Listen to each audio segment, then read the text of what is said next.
Friends, it's your boy BigTCGFan coming at you with another video, and today we are going to continue our Decklist series, and the game that we are going to be looking at is Pokemon. This is my Necrozma deck. Now I went online, did a little research, and hopefully it helped me make the deck a little better. So I have three special energies. One is Beast Energy, and this one's great because with my Ultra Beast, I say if I pull this card early, I'll save it till I get my hands on an Ultra Beast because it really helps out a lot.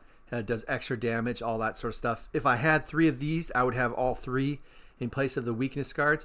Part of the reason why is that one of the regular Necrozma gets a bonus if he has any special energy attached to him. I have 9 psychic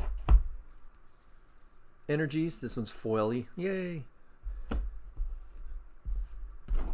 And one of my Necrozma, the Ultra Beast, has one of his abilities requires mechanical, so I have 3 of those. I would try to save those for in case we came across him. And part of my strategy was, after going online and looking around, most decks were heavy on trainers, so I made sure to put as many trainers as I can. My focus with the trainers was to have as much draw or search as possible to try to burn through my hand. So this one right here is Lily. You draw until you have 6 cards in your hand. If it's your first turn, you can draw until you have 8. This is a sweet card. This is the card you want to pull first. If you can get your opening hand, you're made in the shade because you can dump your hand out and then use her to refill your hand. So I have 3 of her, obviously, because it's the max. Pokemon Fan Club. Search for 2 basic Pokemon, reveal them, and then put them into your hand. So that's good. All right, Mysterious Treasure. I can discard a card from my hand. If I do, I search my hand for either Psychic or Dragon, but Psychic is the one we would go for. See, and that's great because I would use, like this card right here, maybe mid to late game would be useless, or maybe not, but then I could use this card to use that as my discard. All right, obviously Cynthia, I think is a must-have. Shuffle your hand in your deck and draw 6 cards, so if your deck draws out, I got 3 of those.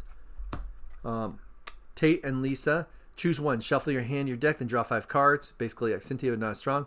Switch your active Pokemon with one of your bench. This card is great because it has that flexibility. The either or option is just too awesome to pass up.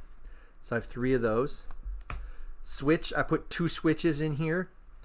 Those are just useful cards. So if like one of my Pokemon's in trouble, I could switch him out with another one real quick, or like early game, I'm forced to put a not as good Pokemon as I would like, then I could switch it with a better one. Bug Catcher, draw 2 cards, flip a coin. If you do, draw 2 more. So I got 2 of those for just draw. Like I said, a lot of this is just about draw and search. If you this is Erica's Hospitality. You can play this card if you have 4 or fewer cards in your hand. Draw a card for each of your Pokemon in play. Great card. I have 2 of them. Now to help me out here, I have 2 Viridian Forests. What this does is basically it allows me to search up a basic energy and then put it in my hand. It's just a great way to get energy. The only thing I don't like about it is that it helps my opponent as well. I got How, just straight up card draw, 2 of them. I got Brock's Grit. Shuffle 6 of any combination of Pokemon and basic cards from your discard pile to your hand. I just have 1 of those. If I had another 1 or 2, I probably would put it in there because this would allow me to cycle through things that I'm using. Next is the Pokemon Communication. Reveal a Pokemon from your hand, put it in your deck. If you do, search your deck for a Pokemon, reveal it, and put it in your hand. Like I said, it's a great card for tutoring because then you could get rid of a basic crappy Pokemon and then switch up with your Ultra Beast. I got Sightseer. You may discard any number of cards from your hand, then draw cards so you have 5 cards in your hand. If you can't draw any cards, this way you can't play this card. So basically, you can discard a bunch of cards and that are not very good, like late game, and then draw new cards to try to reset. I only have 1 of them, so it's in the deck. I have 2 Nest Balls. Search your deck for a basic Pokemon, put it into your bench. Pretty sweet. And then I have 1 Ultra Ball. I love this one because it goes back with all the excess cards. You can discard them and then tutor up a specific Pokemon. If I had more, I probably would place the Nest Balls with the Ultra Ball. Alright, now for my Pokemon. Alright, so I have Inkay. And the reason I have Inkay, I have 3 of them, is because I want to be able to put him on the bench. His plan is to be on the bench, evolve him to this guy, and then I would only use his ability during your turn before you attack.